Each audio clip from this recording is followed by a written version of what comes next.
We are back with a part 2 that is full of evil people who like and liked to do evil things. I know on part 1 you guys had some thoughts and feelings about the people who were on the list, and I'm just gonna tell you straight up. I'm not talking about hackers and potential threats to any country's national security. You know what I mean? Just for everyone's safety, that seems like a bad idea. So today we are talking serial killers and those kinds of monsters as we dive into part 2 of the top 10 people who the CIA fears the most. Starting off this list today in our number 10 spot we have Harold Shipman.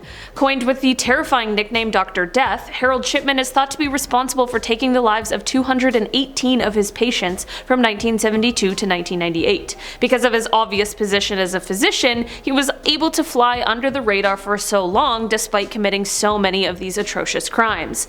This is, in the end, what led to his downfall, however. Because so many of his patients were passing away, people started to get suspicious, and this was only exacerbated by the fact that he claimed many of his patients, who were normally elderly women, had passed away in their sleep, but when people started to notice that many of them had actually passed away during the day, people began to get concerned about what sinister secrets may be hiding in the dark. This all coupled with the fact that Harold had asked for an unusually large number of cremation certificates, which ended up catching the attention of a local undertaker, was enough to bring the authorities, who began to investigate.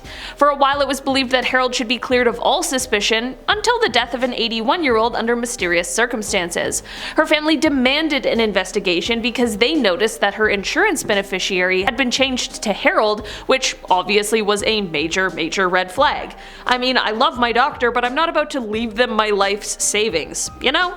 Another thing that really tipped people off is that this woman had passed away shortly after a home visit from Harold, despite her being fine before his arrival. They ended up exhuming the body and found that she had actually passed away from a morphine overdose, and the timing of that overlapped with the time that Harold had been in the home. After further investigation, it was realized that Harold also encouraged all of the families of those who had passed away to cremate the bodies, which is exactly why he needed all of those certificates, as well as the fact that he jumped through hoops to assure them that the cause of death he wrote down was the true and real cause.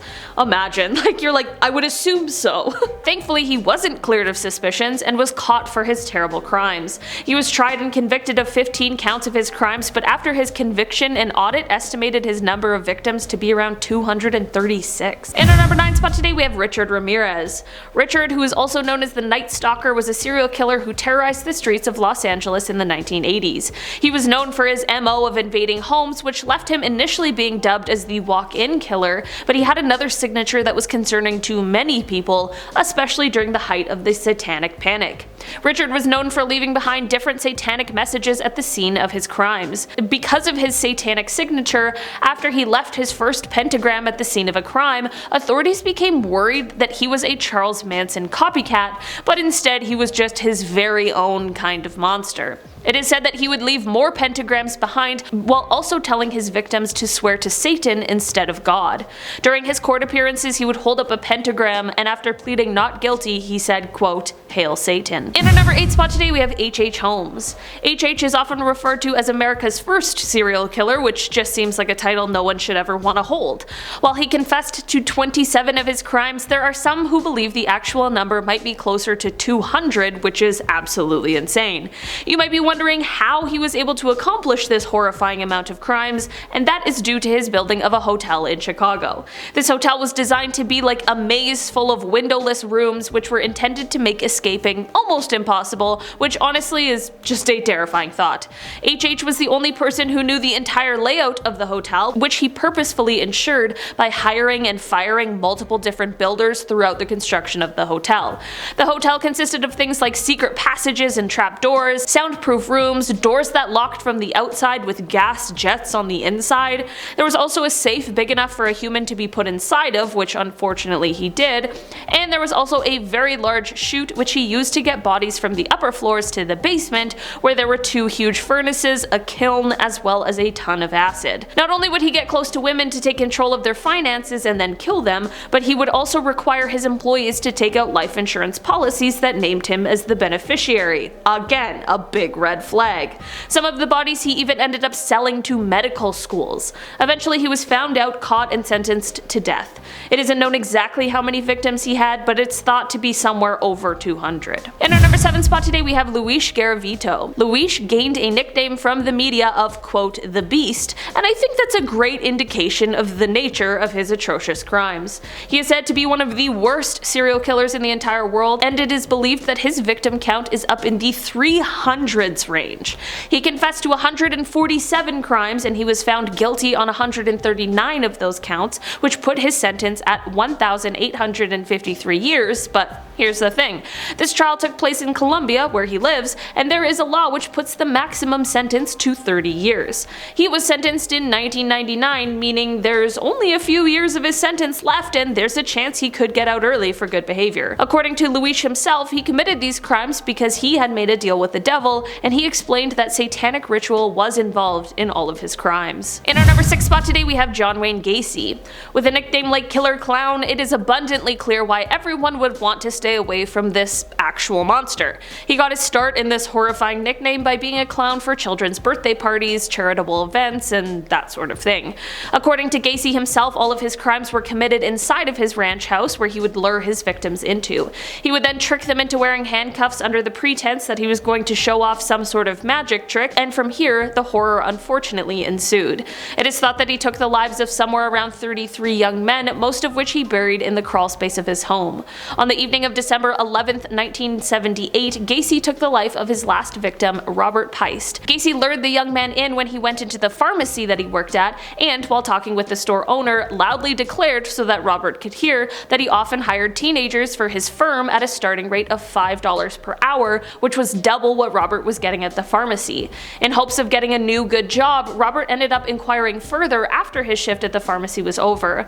When Robert's mother filed a missing persons report, the pharmacy owner was able to explain that Gacy was likely the person he went to speak to about the job, and when the police looked into Gacy's background, all the pieces were there just waiting to be put together. Subsequent investigation, questioning, and searches led police to gather all of the evidence they needed to arrest and charge him, and his conviction for 33 killings was, at the time, the most by one individual in the United States legal history. He was sentenced to death on March 13, 1980, and on May 10, 1994, he was executed by lethal injection, and I'm not gonna lie, I just think that's something we can all be grateful for. In our number 5 spot today, we have Albert Fish. Albert is one of the oldest people on this list, but that does not mean his crimes were any less horrific than anyone else's.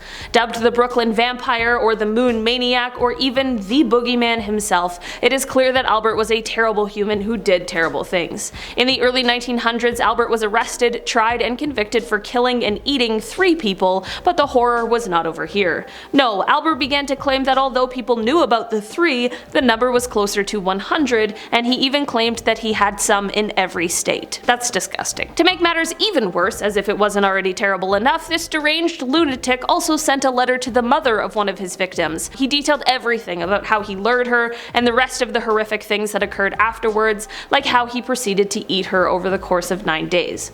Yeah. This is another person that I am not sad at all that they don't exist anymore. That's perfectly fine by me. In our number 4 spot today we have Sam Little. Sam Little is well known for being one of the worst serial killers ever. He has confessed to taking the lives of more than 90 people, and while authorities have only been able to definitively connect him to 30, they say they have no reason to doubt the validity of any of his other confessions. Sam was able to continue on his horrible path for so many years because of the fact that he committed these crimes in different states and different counties, which made it more difficult to connect his crimes to one another. In an interview with an investigator named Sergeant LeBlanc, as they discussed religious beliefs, they spoke about the nature of sin. Sam stated he had no fear of God and said that God made him this way, so why should he ask for forgiveness? He said that God knew everything he did. He also allegedly told a few select people that he believed he was the devil. In our number 3 spot today we have the alphabet. There are a lot of scary people on this list today, but some of the scariest out there are the ones we know have committed horrific crimes, but have yet to be identified. Yes, we are talking cold cases, unsolved crimes right now, and we are talking one of the worst. The alphabet killings are a series of unsolved crimes, named because of how each victim had their first initial match their last. So like their first name and their last name started with the same letter. They know these crimes are linked, or at least they have reason to suspect they are because of the similar MO that includes how the life was taken and where the remains were placed afterwards. They were all taken in a similar area around the same time. There are theories and suspects as to who could have committed these horrific crimes, but as of right now, no one knows for sure.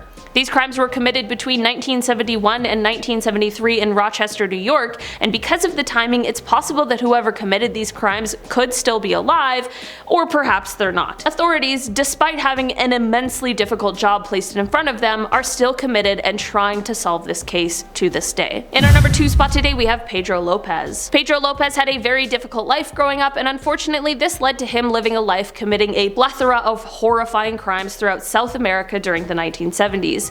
By the time the 1980s rolled around, as he made a mistake during one of his awful crimes, this led to his arrest. Once in police custody, he spilled everything on basically his entire life and confessed to an insane amount of crimes. Like, we're talking confessing to 240 killings on top of the 110 they already suspected him of. Police were a little skeptical of just how many crimes he said he committed, but Pedro was able to lead them to a mass grave where he recovered a total of 53 people's remains. Pedro of course went to jail, but get this, he was somehow released in 1994, which is absolutely insane. He was then sent to some sort of mental institution for 3 years, but then he was also released from there for, quote, good behavior. Okay, so aside from the crimes he committed and the fact that they let him go, are you ready for the worst part? Well, in 2002, he was suspected of being the perpetrator of a new crime, but no one has been able to find him since 1998. Yeah, Pedro just disappeared. Great. In our number 1 spot today, we have Jeffrey Dahmer. This is one man who is exceptionally terrifying because of his actions, but he was also very, very smart, which adds an extra layer of terror to this one. Dahmer, who became known as the Milwaukee Monster, is one of the most prolific serial killers ever, and considering everyone we've talked about today, we know that's not an easy title to get.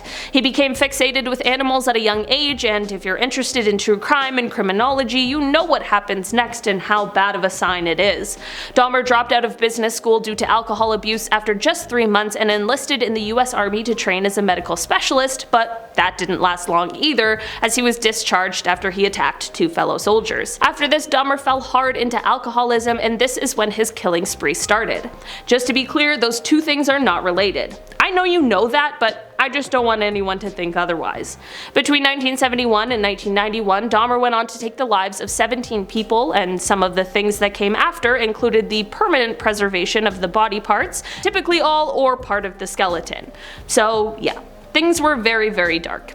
One of his victims was able to escape and booked it to the police, which is of course what led to Dahmer being caught for his atrocious crimes. When they got there, the chief medical examiner remarked that it was more like dismantling someone's museum than an actual crime scene.